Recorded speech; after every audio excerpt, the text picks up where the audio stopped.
So a few months ago, Ben Shapiro was on the Trigonometry podcast, where he was giving advice to young people who were experiencing affordability issues. Here's what he said. If you're a young person and you can't afford to live here, then maybe you should not live here. I mean, that is a real thing. Now, Ben Shapiro was talking to young people living in New York. And in principle, I agree with the argument, right? It makes sense. It's logical. If things aren't working out for you here, then you go somewhere else where there's hopefully a better opportunity. And I think that might even be practical advice for people living in New York or California or very expensive places. But my question is, what about people living in a small town who still find it difficult to afford to live?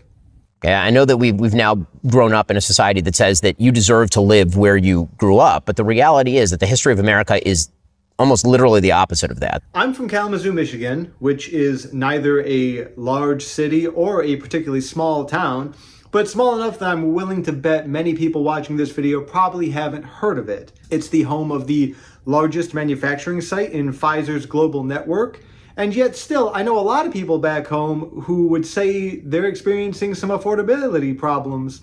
They're having some issues paying the bills. Some are having issues finding jobs at all.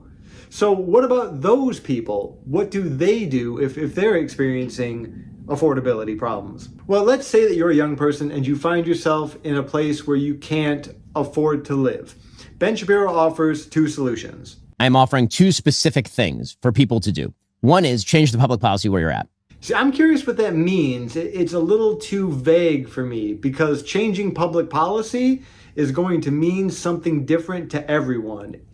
On the surface, it makes sense, right? Like if things aren't going your way, there might be policies in place that are causing issues for you, but everyone's going to want different ends from that. You would relieve the building regulations. You would make it easier for people to build, not harder. You wouldn't rent control. Like there are things you actually could do.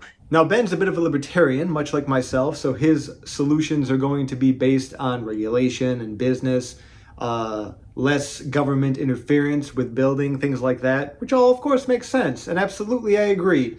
I think creating more housing will, in theory, lead to better affordability, right? If you increase the supply of housing without increasing the demand on the housing, then yeah, in theory, the prices should go down. But my question is, who are the ones building? And beyond that, what's being built? Is it going to be low-income housing or is it going to be more luxury high-rises and condos? I would say it's probably going to be the latter. Not to mention, how do we address wages versus cost of living? Or what's the best way to increase public transportation? It's not enough just to build places for people to live. So let's say that you can't change public policies in ways you would like in the place that you're located. What should you do then? Just move. That's the advice. And I actually did this not terribly long ago myself. I did this right around the time Ben was on the Trigonometry podcast.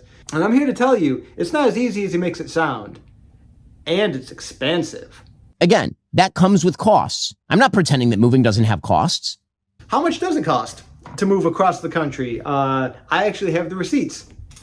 So I moved from Michigan to Texas, which is a very long drive. It took 3 days. I did it by U-Haul. And for anyone curious, shipping my stuff would not have been cheaper. Let's see how much it cost me. The U-Haul was $1,291. I averaged gas out between $400 and $450, roughly. Could have been higher, could have been lower, but that sounds about right. I stayed at two different hotels. One cost $125.18. The other cost $173.31. Highly recommend Dreary Hotels, by the way. Not sponsored, but they are amazing. You get 3 free drinks, a free continental breakfast. The rooms are clean and very comfortable. Dreary Hotels. They give you reasons to come back. Again, not sponsored, but very nice. So all told, rough moving expenses, including food, is about $2,000. And yes, that is the same to ship my things across the country as well. $2,000, a good estimate for moving across the country. That's just to move, by the way. Now, I've heard it said that it would be wise to have 3 to 6 months rent saved up before you move. The average rent in the United States is around $1,500 roughly. I moved to Houston. It's a little bit cheaper where I'm at, about $12,000. National average is a little bit higher, around $1,600. Let's just say $1,500 is a good estimate for an average rent. If you wanted to have 3 months saved up, you would need $4,500. 6 months, that'd be $9,000. We should also factor in monthly expenses. Average monthly food bills are somewhere between $500 and $1,000. Based on personal experience, that sounds about right. Utilities are somewhere between $350 and $400. That's going to be things like heat and air conditioning, gas, water, trash, things like that. Phone and internet bill collectively around $150. And clothing, transportation, luxury, and miscellaneous items around $150. That seems low, but let's just keep it there. Average monthly bills going to be about $1,200. So I would say about $10,000 is about right to comfortably cover all of your moving expenses. Now, you're a person who wants to move, who's in a bad situation and wants to better their life. How long would it take you to save up $10,000? Well, the national minimum wage right now is $7.25 an hour. Let's double that and say that you make $14.50, right? And if rent is $1,500 and your monthly bills are $1,200, your monthly expenses are roughly $2,700. So making $14.50 an hour, you bring home $2,320 a month before taxes. So monthly, you can save negative $380. That's right, you're in the red, unfortunately. That's going to make it very tough to save that $10,000. But let's say, for the sake of the argument, that all of your bills are covered and you can save comfortably $100 a month. How many years would it take you to save up that $10,000, saving only $100 a month? It would take you 8.3 years to save up to move. But let's say that you work really hard.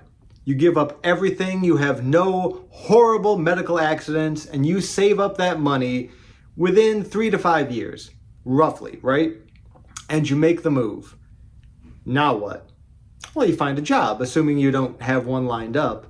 I'm actually not even sure how that works. It would be interesting to have the kind of job that allows you to plan in that sort of way. Speaking for myself, when I moved, I had no job lined up, and it's not easy to find a job all the time. So what's the advice then, right? Take any job, do anything, do whatever it takes to get by. It reminds me of an episode of Jubilee with Patrick Bet-David, where he gave very similar advice to Ben Shapiro. Let me give you a couple options. Sure. Are you open to leaving the city you're in? I've already left it. I've left multiple cities. So if somebody else gave you a job in a different place, you'd be 100%. willing to move there? 100%. Okay. Would you move to Fort Lauderdale? Sure, why not? Again, the first question is, are you willing to move? Which, in principle, of course, I think is a reasonable question to ask and a natural question to ask. And Patrick even goes so far as to offer the young man he's talking to a job. After this, you come, I do an interview with you, and I give you a job. And let's see what you do 90 days later. Now, this looks great up front, right? The guy he was talking to expressed having trouble finding a job. He was having a difficulty. So here you go. Here's a job offer. This is the gentleman's response when offered a job. I'll look up your company and all that kind of stuff, and I'll see it. I would like to look into your company to see exactly what you guys do. Now, this seems like a very reasonable response to me. You want to look into who you're going to be working with, right? You want to do research into what companies do, who you're going to be working with, what kind of policies they have, what their track record is for hiring and firing employees. It's all very reasonable. Ben Shapiro, wouldn't you do research into someone you'd be working with, a company you'd be working with? I believe you've said you wouldn't work with or hire someone with different political values than you have. But this response is taken to be very difficult. A business owner who's hiring aggressively just made an offer to you. In this instance, you're trying to get a job and you're being selective. It's going to work against you. I understand the argument that if you're in a desperate spot, you'll do whatever it takes. But it seems like asking basic questions is a fair response. And I don't think putting people in desperate places is a good way to conduct a business interview. What if I gave you a job, period, to work 80 hours a week, and I paid you a reasonable wage? Would you take it? If someone offered you a job, period, 80 hours a week, no questions asked, would you take it? This seems like dangerous advice to me. Not just bad advice, but actively dangerous. This advice seems like the kind of advice that would get people into questionable industries. It would get people into potentially illegal activities. If someone offered me a job like this and acted shady when I said I want to look into what their company does before I accept a job offer, I would say they're a questionable person to work with. It should be noted that Patrick Bet-David has faced accusations of running something akin to a pyramid scheme. I'm not saying he is. That's just an interesting fact. Ben Shapiro is absolutely right. We have the ability to be more mobile than we ever have before. And I think that's a good thing because we're more connected than we've ever been before as well. You can now talk to your family across the country way easier than you ever could. Before it was going to be like letters and the Pony Express, right? Now you can do it in real time. So people's ability to change jobs is in fact in some ways better than it's ever been. But it's not solely on The people. companies with resources have the power and the responsibility to create real pathways towards opportunity. Things like relocation support, remote and flexible work opportunities, affordable housing initiatives, and in-house education programs. All of these things could be done by businesses to help make the transition easier, to help make opportunities more abundant. I think now more than ever we need to redefine what work looks like, and in so doing we'll redefine what affordability looks like. But what do you think? Leave your thoughts down below in the comments. Let me know how you feel about the economy right now. Do you feel like things are affordable? Have you moved recently? And what was that experience like for you?